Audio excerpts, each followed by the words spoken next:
Welcome back to the Crooked Spine Show. Do you want to get healthy in 2024? This is the end of February 2024 right now, 2 months into the year. And what have you started and what are you going to start to get to that point where you feel better? In this workshop today, we'll talk about actually starting with your mindset long-term to start living a healthier lifestyle, not just a quick fix. We also talk about too are you okay being uncomfortable? What I mean by that is when you change something in your life, say for example, sleeping better, maybe start working out, maybe eating better, at that point it's going to be stressful to your body and mind, so you're going to understand and have the expectation of you may be a little bit grouchy, tired, even hungry. At that point, that's normal until you get to that healthier state where that feels really comfortable because it wasn't comfortable initially. I also talk about what is good and bad pain, how to avoid bad pain and avoid injury. Understand good pain, again, is part of being uncomfortable. Along actually how to start, what action steps you can take, started with walking, for example. Maybe it's lying flat on your back or your stomach. Understand that's a way to stretch your overall body and other things we talk on the show too. So go to the show, highlights for 1, 2 in that area in the post, along with links to our previous podcast, this podcast as a podcast, or even a YouTube video. Enjoy the week, get a healthier state of mind and actions, and have a great day, and I'll see you in a couple weeks. Okay. All right. So, how do we get set for realistic goals for 2024? We all hear about the New Year's resolution. I want to lose weight. I want to do this. I want to do this. But what happens is most people don't have a plan to get there. So how do when I start people on getting healthy in my office as a chiropractor here locally in Upland, a lot of it is understanding there's a mindset we have to start with.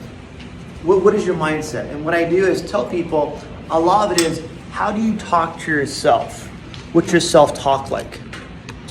Are you positive? Are you negative? Do you use certain words that are, if you want to call it, not destructive, but words that don't help you get to that point of where you want to get to? A lot of people that they say, I want to work out, but I have this issue with this, but I can't get there. So I always go, okay, let's set up a plan to where mindset-wise, we're helping ourselves talk into working out, into walking, into worrying about posture, into worrying about if we want to lose weight or what we eat for nutrition-wise, so we can get ourselves in the mindset first before we even start doing things. We talked about earlier too, a lot of it is when we have the right mindset, we can get ourselves, even when we're not motivated, okay, I want to do this. It's going to be good for me later. This walk's going to be great, even though I don't feel good now, maybe 15, 20 minutes into it. I walked last week or yesterday, and it felt good, so I'm going to get to that point where it feels good. When we worry about I was listening to, you ever see those little clips from Arnold Schwarzenegger? Those little clips? He has a clip where it says, when I work out, I go in the morning because I'm not awake yet. I'm not thinking yet. I just have a routine. I go to work out, and I don't even want to think about it. Because if I don't know if you guys use an alarm clock or not. I do. I use my phone for when I leave in the other room. I leave my phone in my other room. So I go work out. I get up about 4:30 in the morning to go work out. Anyone else get up 4:30 in the morning? 4:30 in the morning? Anybody? No. Good? Nope. Good. 4 o'clock. Good. Perfect. You want to get it done. Automatic. Do you have an alarm? Do you use an alarm clock or do you just get up and go? Good for you. Good. If you had an alarm clock that was next to you, and I'll get the paper for you too in a second, and then you kept hitting the button, would that motivate you? No. Mm-hmm. I do this. Yes, everyone's different with that. Yeah. Well, if the alarm clock is next to you, hit the button all the time. At that point, you're gonna get up when you feel like getting up, versus getting up when your body wants to get up. Does that make sense? Yes. I want to make sure when we're talking about emotion versus desire, a lot of it is, can we not think emotionally about getting healthy? Think about that's going to be some work. No one wants to go. I want to be in pain today. I want to go work out. But they want the results of that. So we realize part of what's after mindset is, are we okay being uncomfortable?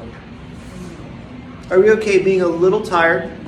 If we're going to change our habit of getting up early to work out, or even start working out too, that's what it is, or even nutrition too.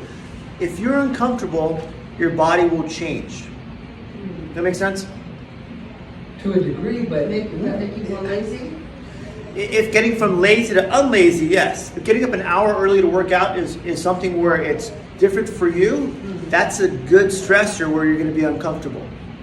If your idea of exercise is 10-minute walks and you go to 20 minutes, that's going to be uncomfortable. If you're start doing some new stretches, some new posture things, we'll go over in a minute too, it's going to be uncomfortable until you're comfortable with that stretch, with that new amount of walking or new amount of exercises. I have people come in right now and go, man, I'm so sore. I go, what are you doing? I took November and December off working out. Going back now, I'm like, yeah, I call it you're in the suck. It's going to suck for a while. Sorry, it's going to suck for a while.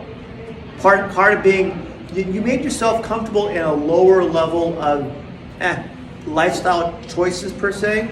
Now you have to get back up to it. And everyone's different. This isn't a communist country. You can do whatever you want to do. But if you want to get healthier, when you're uncomfortable, you're going to be tired, you're going to be sore, maybe a little grouchy. I know I am sometimes. So realize that to get there to a higher state of health may take you 2-3 weeks minimum to get to where you feel comfortable with that higher intensity or duration of exercise per se. Just using exercise as a routine. Or if it's something I want to read more this year. Reading 10 pages, I'm like, oh, that's a lot of work. All of a sudden you go, I can do 15. So when like you're doing, when you can build it up slowly, that uncomfortable level is uncomfortable because it feels good to you. When 15 feels good, minutes of walking feels good, I'll try 20. When I hear my patients say, man, that exercise feels pretty good now, what else can I do? I go, I got you. Yeah. Then they go, I got it, because now I know you want to change and you want to get healthier. So if you want to get healthier, you're going to start with being a mindset first. Okay, I want to get this done. I'm not going to do excuses. No more buts. At that point, I'm going to be uncomfortable. Part of getting better, healthier. Stressing my body has to be uncomfortable to cause a change in the body, right? The body likes homeostasis. What's homeostasis? It likes balance. So you do less, our body gets weaker.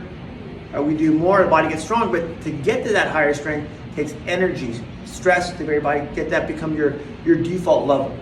It takes work, And you have to realize when we're working to that better state, you're gonna have to almost need a community to help you get there sometimes. Everyone's different. When you have a community of people that you're there with, or you see all the time, or you work out with. I have a group that I work out with in the morning at 5:30 in the morning, 3-4 days a week. And if someone texts us in the morning, the group, and goes, I'm not going to make it, I don't feel good. And we'll text back and go, hey, we'll come by and pick you up. Fine, I'll put my shoes on, they'll go. But it's that, I would call it peer pressure, that allows you to go, okay, they want me to go, they want me there.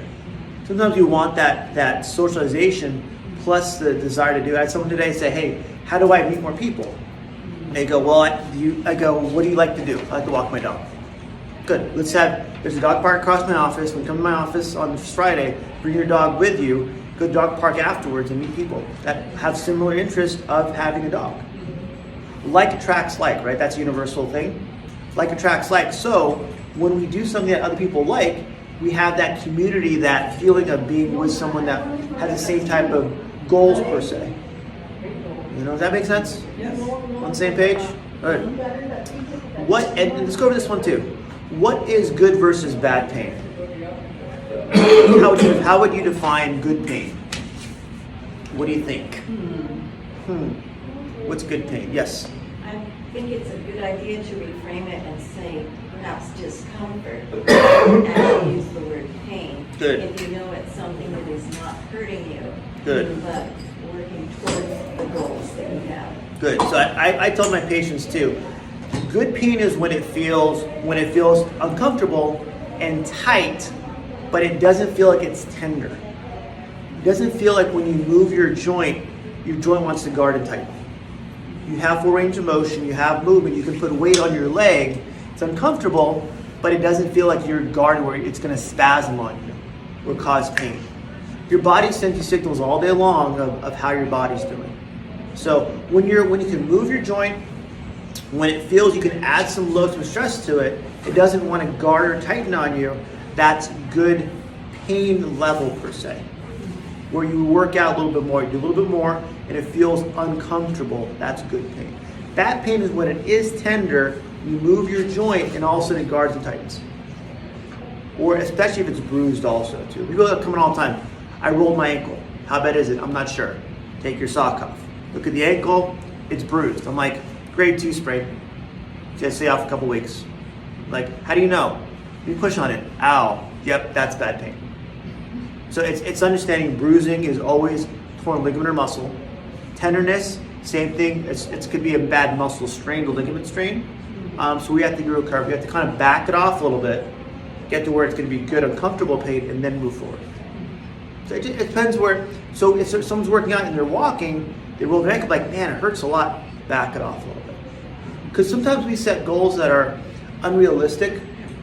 Within a month, I want to start walking a mile every day. I'm like, how much you walk now? Nothing. All right, sounds good. I said, what's the first step you want to take to get to a mile walking?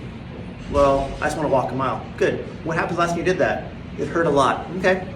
Do you have an event coming up, like a 5K, a marathon? No? Okay, let's take your time then. Because as you know, people in the gym too, when COVID hit, the gyms closed for about 6 months-ish. About 6 months, they all closed. They had to. People went back and they wanted to lift the same weight right away the first day out. What do you think happened? I got really busy. It was great job security for me as a chiropractor. Loved it.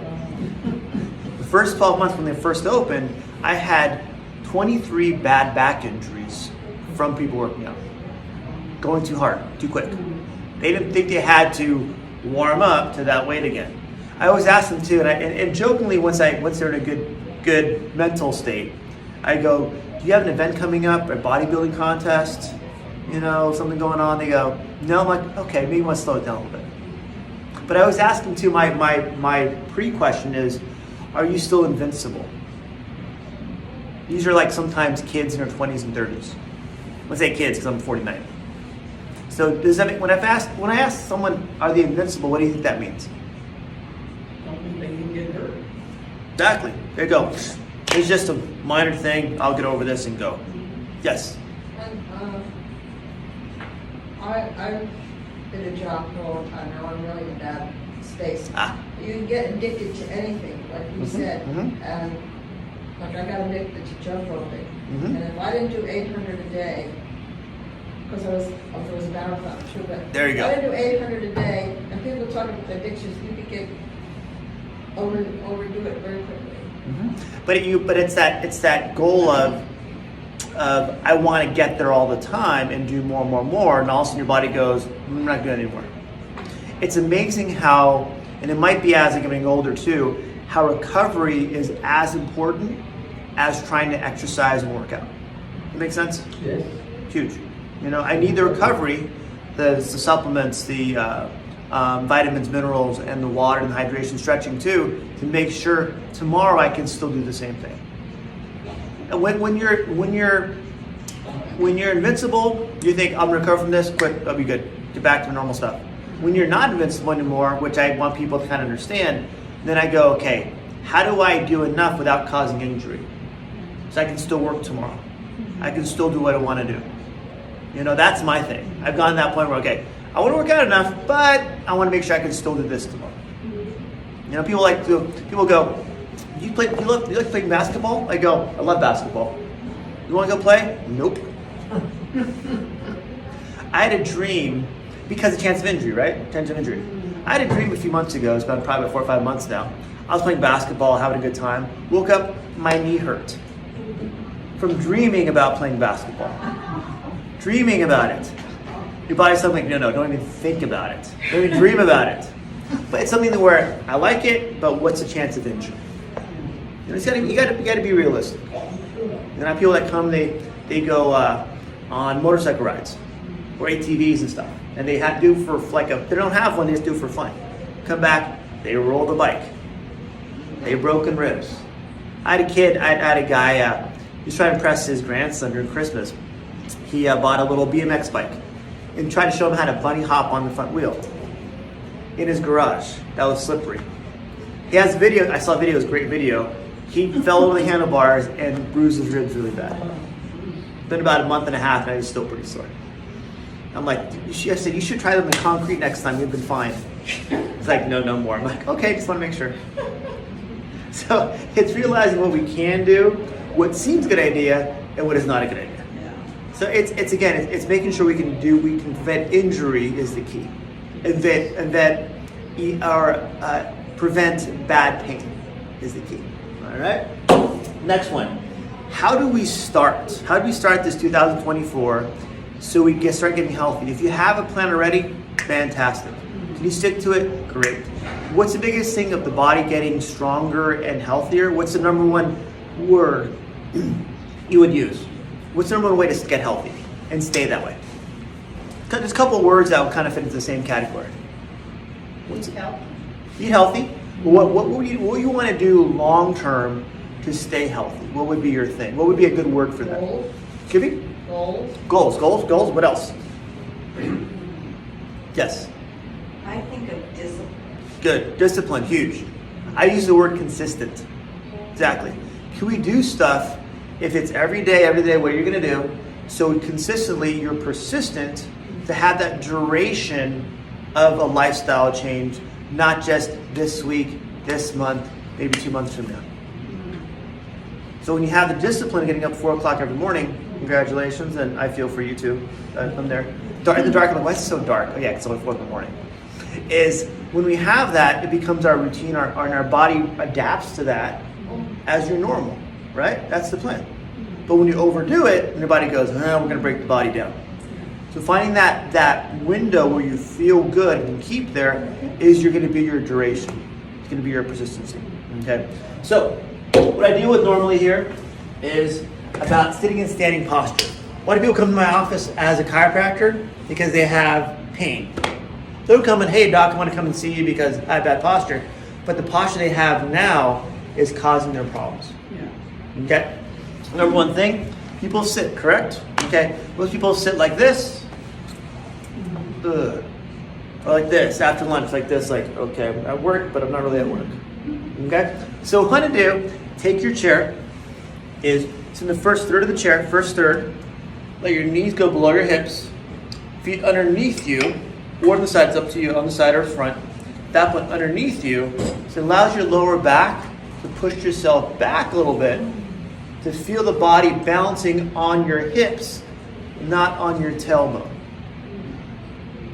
All right, so here, knees below your hips, feet underneath you. If you can, go up on your toes. Balance when you're up on your toes. At that point, you're going to bounce through your body all the way through. Have small center of gravity to stay up, contracted core, instead of being slouched forward. That's the goal. Can we stay here instead of being here? Again, you're going to feel uncomfortable, a little sore until you get used to it. It's staying back here, body up the whole time. Let the back arch a little bit as muscles contract your lower back. Just keep your body up here. Key. Okay? And again, when you're driving, some people drive. It's hard to sit like this, so I'm going to sit back in the chair when I'm driving, but I'm going to have my feet even. Pedal here on the right if you're in your American car, and foot even here, not back here. Because once I'm back here, my feet are uneven. My hips will shift, causing pressure in my lower back. Feet even is going to be your key. Right, any questions about that? Easy, but be aware of where your body is. All right, next one. This one will be actually over here in a second, so I'm going to move the camera over a little bit. Here, you can see from that side, you'll be able to see it too. Here is standing posture. Okay, let me go back up a little bit more. There we go. Right in. There we go. So here, when I stand, I want to be able to stand with the weight on my heels against the wall, heels, hips, shoulder, and head. That's a good position. Okay, that's a good balanced position because your whole body is straight. Most people, when I tell them, stand how you normally stand, and does that feel good to you? They go, yeah, I feel great. Because in their mind, that's their normal, that's their average, right? That's what their default is. When I change your posture, they go, that feels weird, doc. I'm like, yep, it should feel weird because it's not your normal. Once we get here, I want people to understand, stay here long enough, 15, 20 seconds, and take a step forward. You feel normal. There now, at that point, the weight's on your heels. At that point, walking, weight on your heels allows you to keep your body up the whole time instead of on your toes or your forefoot. Again, we all have other things going on in our body. If you can focus on that, even going slow too, here, heel to toe, allows you to reset your brain, your cerebellum, to make this your normal posture, default posture, versus where your body's used to. Any questions about that? These are things we can start doing, like we talked about earlier, consistency, persistency. At that point, doing them often enough so your body can change over time to get our body where it doesn't cause back pain, hip pain, shoulder pain, neck pain. Once my body does this and goes forward here, at that point, everything gets pushed in instead of being open and decompressed. Once I lean forward, called flexion, that's when the body compresses together, making the back muscles overstretch, making the front muscles tighten and weaken, so the body learns to stay here until it causes pain, and you come and see me. And I'm busy again. You know? That's all it comes down to. Things we can do today to start watching how we sit, how we stand, and how we walk and move to make our body better long term, so our muscles stay balanced. Again, balance is going to be this here of having the balance of having the body up, right? So these muscles as you stay here more in this position, then the muscles rebalance. Your leg muscles, front and back, stay strong. Not here, where now the hips are tighter, back's weaker. As we relearn this position, the muscles where we adapt to better position, that's when your body can get back to better balance, so our shoulders stay open, not tight and closed, and then pain, neck, and upper back. How does that help you with arch support? Say a sturdy shoe that gives you that support that you need, that what a lot of people do. So a lot of people really want to do this when they have, say for example, painful feet or sore feet. They do this. They open their feet up. The problem is now you open the feet up, now you drop the arch in your shoe to cause more strain on your foot and also knee problems too. I had someone come in today, bad shoulder injury, bad lower back. He comes in like this, but he's like this. So I go, okay, we got to get that foot in. But what I tell him when he brings his foot in is you're going to feel like right now your foot coming out, at that point it feels like it's your straight. You're going to want to feel like your foot is coming in because now it's going to be more normal. Mm-hmm. So you're going to have to relearn where to put that foot in, because once your foot's out, muscles adapt here, causing his back pain. So now you're going to bring the foot in, make the body realign itself, muscles can readapt here. Just fine. But arch supports for your foot are phenomenal. I wear them all the time, my shoes. Firm shoes are the best. Firm shoe. If you want the shoe, I think it's this two talks ago, you want the shoe not to bend in the middle.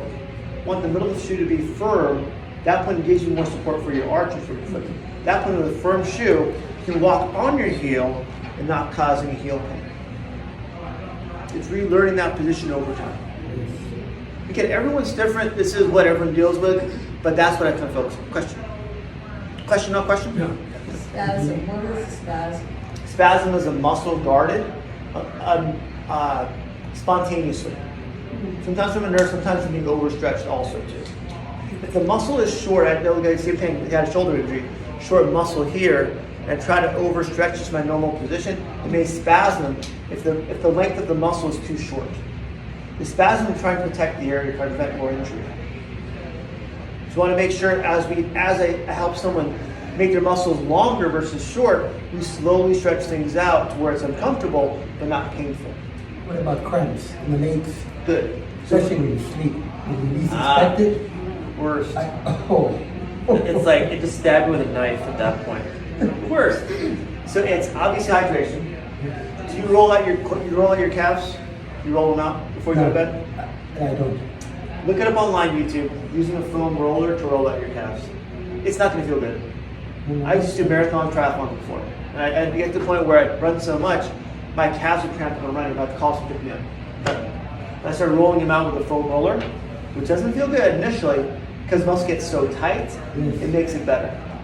If the muscle's tight, it's going to naturally spasm on its own. So that's dehydration, you say?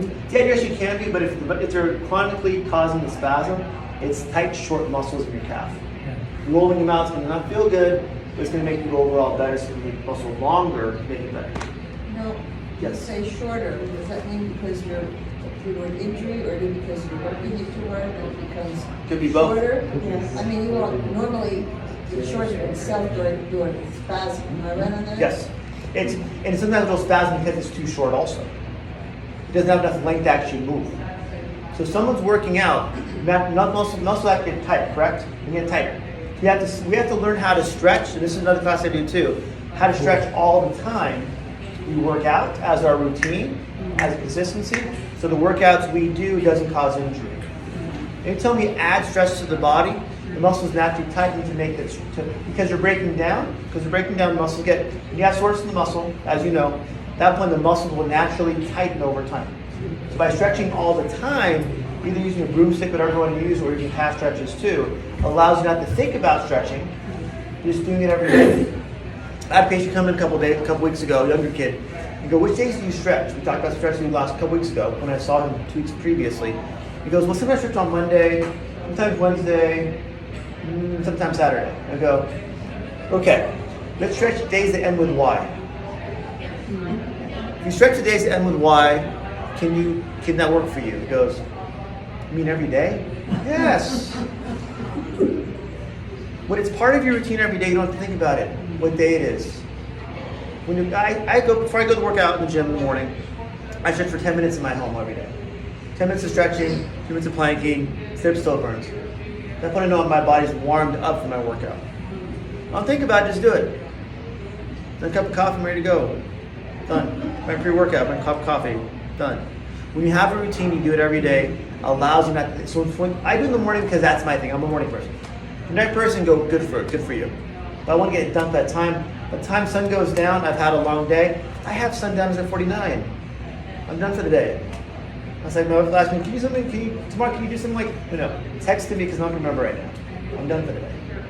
But I want my mornings to check off my list, stretched, worked out, hydrated, whatever it is. That's when you have your checklist. Now I get to my day, which is going to be chaotic normally. That's what happens. So how do you stretch out the calf you're saying? So I would do this, just to stretch out normally here, is take a chair, lock out the knee, and bring the foot forward. That one allows you to, but the foam roll for someone who works out a lot would really get that deep muscle of the calf to stretch. That's a good one to start doing every day. If you're watching TV, I want commercials about longer than I'd want them to be. So I stretch during your commercial. But it's a good time to stretch. Yes, like it's never gonna end. Yeah. If you have Hulu, like me, you can't even fast forward commercial. Like you can fast forward to it. I remember being able to record a movie and watch just the movie, not the commercials. Now they make you watch the commercials. It's taking over our lives. I don't know what it is. You don't want to make you pay for it. Yeah, get the premium. I'm not already paying enough as it is. That's crazy. I can work so many hours a day. Okay, and then walking, right? How walking would most people that don't exercise, when they start walking, if they can, allows them to really feel a difference and start into a routine. That makes sense? Everyone that has 2 feet, some people don't, allows them to start a routine they can build on. I can have someone who's been in a lot of pain for a long time, they'll start walking 5 minutes a day. How's 5 minutes feel? Pretty easy, good. Let's do 10 minutes. You can start building a slow routine just on time. At that point, over time, get them to where the 50 minutes. I had Rachel, I remember her name now. Rachel, a couple years ago, she came in, I think we talked about it before. Came in severe pain, older Hispanic lady. And I go, she's in a walker and wanted a wheelchair, but not yet. And I go, well, what? I took her x-rays and I go, Rachel, your back's fine. What happened? The doctor told her about 6-9 months earlier, if your back hurts, lie down. If it hurts, sit down. Don't move it. So she got weaker, tighter, where now she had both dropping in both legs, side to both legs. I go, Rachel, you're not gonna like me, sorry, Let me have you start walking 5 minutes a day. But it's gonna hurt. I'm like, I know. But do you want to be in a bed? Do you want a nursing home? No, she said something in Spanish. She was kind of angry. Spanish was kind of probably a bad word. I don't know what she called me. But she's like, I don't want to do that. And I go, then let's start exercising. Started moving slowly. Right? She come in every week, go, it hurts, but I walk 10 minutes a day now. And then 20 minutes a day. Now she walks 45 minutes a day, no cane, no walker. But had to get her to understand, when you get comfortable, sometimes in pain, will allow you to get better. And for her, I had her ice afterwards, other therapy she could do, keep her motivated to keep walking. But finding ways to get people motivated, I always ask them, you don't have to do anything. We'll call the nursing home up right now and find you a spot. Good deal, sounds good? No, they don't want that. We want to be independent, right? We want to stay independent as much as we can, but it takes the work to do it. You know, you guys, if you're here, you've already started something, you know what you need. Just maintain it. And life is life, right? It's always going to hit us with something. A bad routine, of getting sick, whatever it might be too, or having an injury. So how do we get back on track when injuries better? Yes? If you have a soft spot in part of your body, like some people have their neck, whatever, and they have some stress that is high level, can that be kind of a weak spot in there? Yes. Part of their body, like people get headaches or whatever? And that's part of it too, is you find out how do you read your own body? Is where does your body feel stressed the most? When is your body telling you your posture's bad? When you're emotionally stressed also, where does your body feel that? So I help my patients understand that everyone is different. There's a spot to tell them, okay, this is too stressful, you do something else. This is causing too much stress, it's affecting my body, let's do something else. I have a pain here, okay, that's my sign that something else is going on, you take care of that right away. But if you teach someone how to read their body once they're well, allows them now to become their best doctor for themselves to make sure their body's taken care of. And I'm too busy as it is, I don't want to see everybody. I want to make sure they can read their own body so they can actually stay healthy over time. When they don't feel healthy, they can get back to a better state of health right away. Not wait 2-3 months now their body's changed to a bad or a worse state of health. Now they have to work up to it again. My patients know. They have pain more than 2-3 days, come right away, let's fix it before your body adapts to having that pain. Once it adapts, I'm like, okay, now some work to do. I'd rather avoid the excitedness of seeing me for 2-3 weeks versus seeing me once or twice. At that point, you're good to go. You know, but it's teaching someone, like you mentioned, how to read their body. Is it emotional stress, physical stress, or both? How do we adjust to that? If we can, adapt to our stressors or remove that stressor from our life or lifestyle. You know, I'm not saying I have some doctors. Patients come to my office and go, my medical doctor told me my stress is so bad at work, quit my job. Okay. So if you quit your job, what happens? Well, my wife stays home. I have 3 kids. So we're going to have to move in with my mom. My wife doesn't like my mom. She has a small house. So I go, is that more stressful than fixing the problem causing the stress? Is it your body or something else so you can handle the stress of your day? I love physical labor. So I work iron workers, linemen that climb poles all day, people that build bridges all day. So physical work. To make your body better handle that stress so you don't have to move in with your mom. You know? So that seems more stressful. Or kick your dog out. You know? I don't know. Your dog will work? Yes! Yes! But it's making our body, I said to people last year too, can we make our body handle stress of our day so we don't feel affected by our day? And take it over to the next day. It's not just today what's gonna happen. We're gonna probably wake up tomorrow. Tell my friends if I'm not there, work out in the morning, check the obituaries. You know? Yeah. If I'm not there, check. But I'm expecting to be there tomorrow, so I have to make sure I can handle stress of today, sleep, and wake up tomorrow and do the same thing. Not feel too beat up, not do tomorrow. So find your balance though, you know? I have these talks every month. My previous talks on the workshops on my playlist on YouTube. But find how it works for you and maintain that. And if you need to, build it up a little bit more. A little more. That's the thing, people go to the gym and go, their excuse is not going to the gym. Well, if I can start going to the gym, I'm going to want to go all the time. I go, and that's the problem. Why? Because it feels good. Who doesn't want to feel good? You know, I don't do drugs. I'd rather just stay healthy. That's what a lot of doctors do. Yes. The first thing they do is muscle relaxers. And close the door quick. Yeah, they medicate, right? Feel good artificially. The problem is they didn't fix the problems that was causing you to feel bad in the first place. They're looking at how do I do, and again, this insurance companies kind of run the show sometimes medically, is how to give them a quick fix, a $10 pill, get them out of my office, versus, hey, what is your real problem that's caused your pain? Your neuropathy, your weakness. That's what we not specialize in, that's what we do as chiropractors, is how do you find out what the cause of the problem is, the root cause, not just what the pain's causing. And then people come with hand numbness. I'm not going to do surgery on their hand because it's coming from their neck. So finding out the root cause helps them understand how to heal it properly and then maintain that healing. It just takes work, you know? But helping someone like that today, they understand they had a shoulder problem pre-COVID, never got it fixed, never had a chance to, now they want to get it fixed like 4 years later.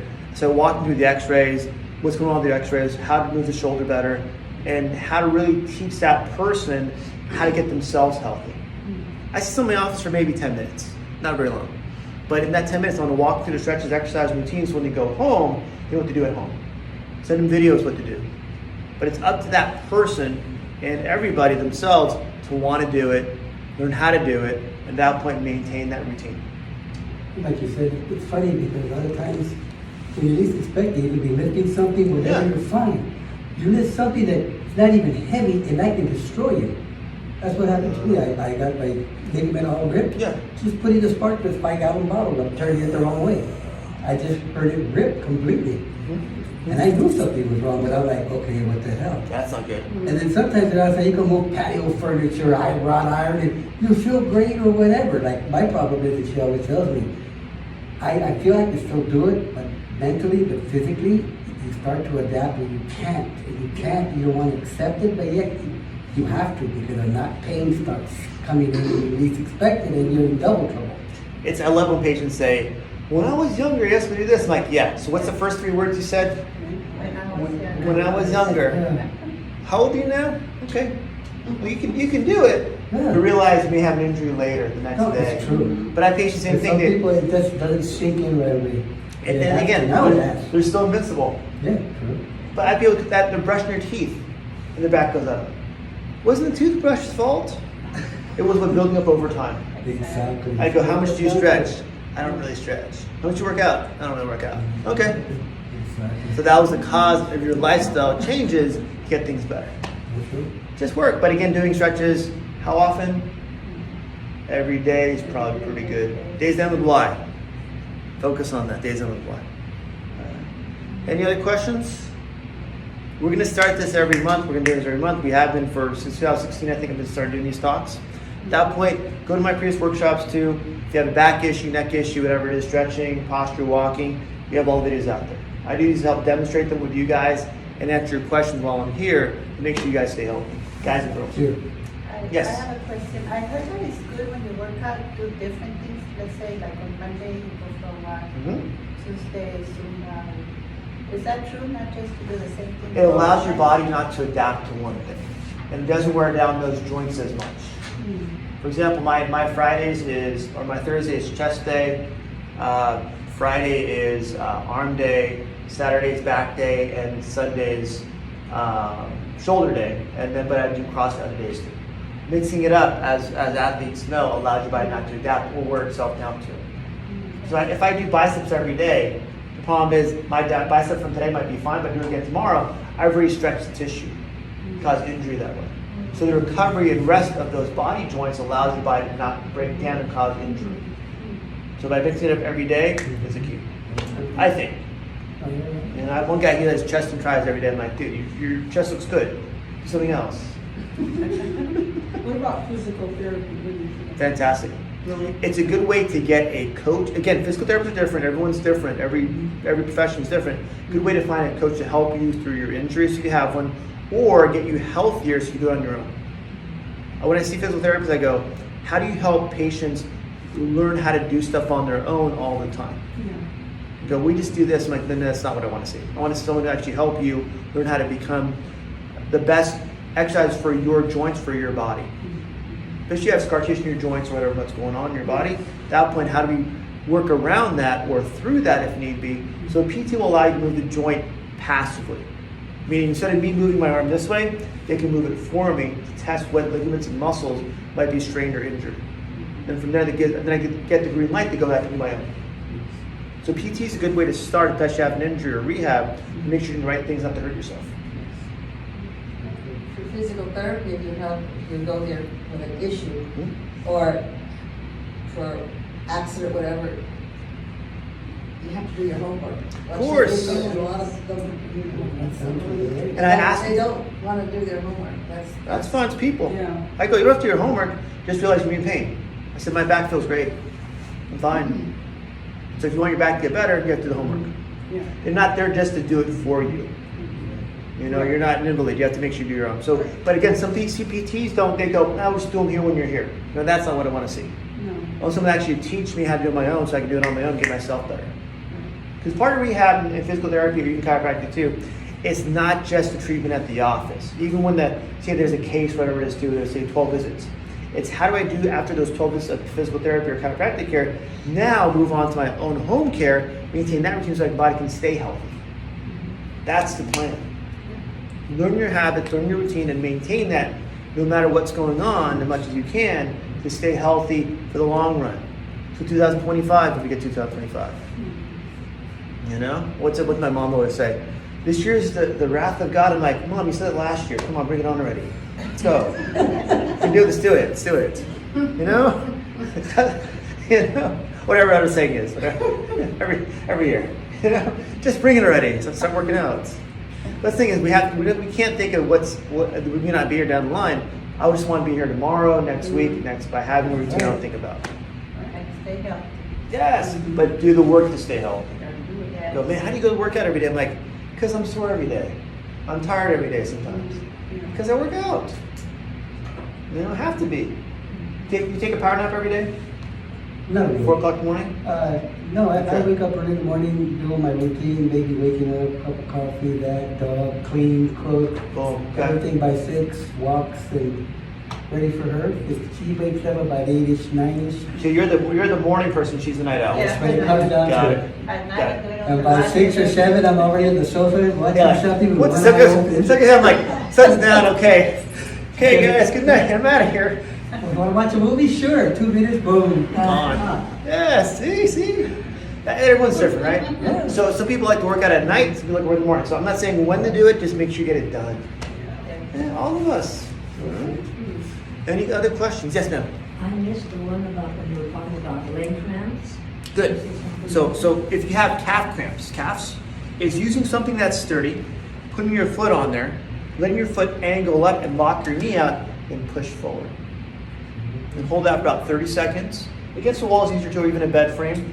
At that point, 30 seconds, and relax. You should feel it anywhere it's tight, because realize that tendon that makes the calf tight can go from your heel up to underneath your knee. So wherever you feel it, keep up that stretch for 30 seconds, break about 2 to 3 times. Okay, also once in a while I get ankle cramps. Okay. Ankles. Is it on the outside or inside of the ankle?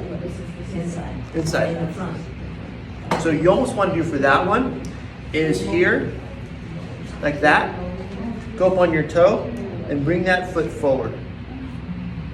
I would keep the shoe on because it's easier with the shoe, and let the shoe stretch your front of your foot here all the way through. You know, that's easier. You know, just stretch it out. Think if it's cramping, how do I stretch? If it's cramped, what muscle or ligament, what joint can I stretch to make that area better? Just work. You know, that's why they pay me the big bucks. You know? All right. Well, generally, if you have a cramp in the middle of the night, what I do, I have Yes. to get up and Move walk around. through the house, you know, so that I can stretch it out that way. That's And right. then I That's can a lay load back to it. down. Do you take mustard or pickle juice to help you? You know, I've never done that. Some people have suggested Yeah. that. No, Yeah, I just mustard. get up and I walk a little bit, and then I can get back into bed. I don't have a problem.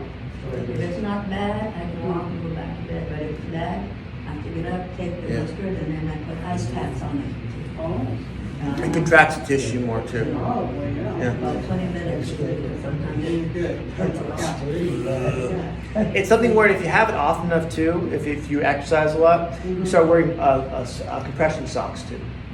Not when you're sleeping, but before you go to sleep, an hour before. Yeah, not Hour beforehand. That point, compression socks might be good if you have the cramps all the time too. I see when I get the cramp all the time, I used to wear it when I ran a lot. Does Yes. the cold weather has to do getting a cramps too, or not really? It's more the damp, it's more the dryness with the cold combination both. Because realize when the weather changes like this where it's cold and damp and even dry too, the barometric pressure changes. So your joint pressure becomes more.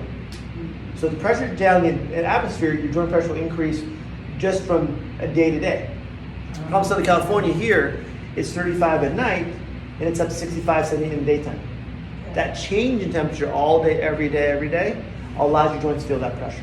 I had a lady over Dell, she passed away a couple years ago. She had polio. She had joint destruction in her joint. She had a brace on all the time, had a cane or a walker with her. Because she had so much joint pressure already, she would tell us 3 days before it rained. Her joints were so sensitive, any type of pressure change. She was like, it's gonna rain 3 days. I'm like, I believe you, drop my umbrella, it rained. You know, but it's something when your joints are that tight, you gotta be real careful with that. Yeah, but the temperature does affect it. So warming up more, doing your stretches before you go work out is gonna be your key. Huge. Plus staying warm as much as you can, dude. We're Southern California, we can't handle cold weather. I was on the phone talking to Spectrum, guy from Spectrum, and he goes, where's up in California? We go, oh, it's in Southern California. He goes, how's the temperature? It's a few weeks ago, goes, I said 65, 75, about there, 65, 70, like, because I'm in Syracuse, New York. It's 35 to 40 degrees here. Right. I haven't seen the sun in 2 weeks. I go, so me brings pot stir. I go, we turn on the AC, it's getting too hot in the room, in the car, it's getting too hot. Turn the AC, he goes, I'll put you on hold, sir. Like, dang it. But it's like we're outside spoiled here, but something where even though our temperature does change really dry, that's the hard part. We still have to be able to adapt to it. Yeah. Yeah, everyone's different. All right. Any other questions for this January talk? Good. Very good. And next, what is next month? Who has the paper? It's the 21st. So 21st, good. Avoid body pains, know how to stand and sit. We talked a little bit about today. I'm going to show you on that talk what exercise to start doing to stand and sit better for longer durations and adapt to make those muscles stronger. Ooh. And these are on my YouTube also. You know, but this is for your class. I want to make sure you have these ones in there too. Right? And some people go, oh, you know, and people too next time, I'll bring demonstrators in here also, or you guys will demonstrate as part of the process. Try everything. Make sure you're good. All right, we'll go back to work. I'm gonna be late again.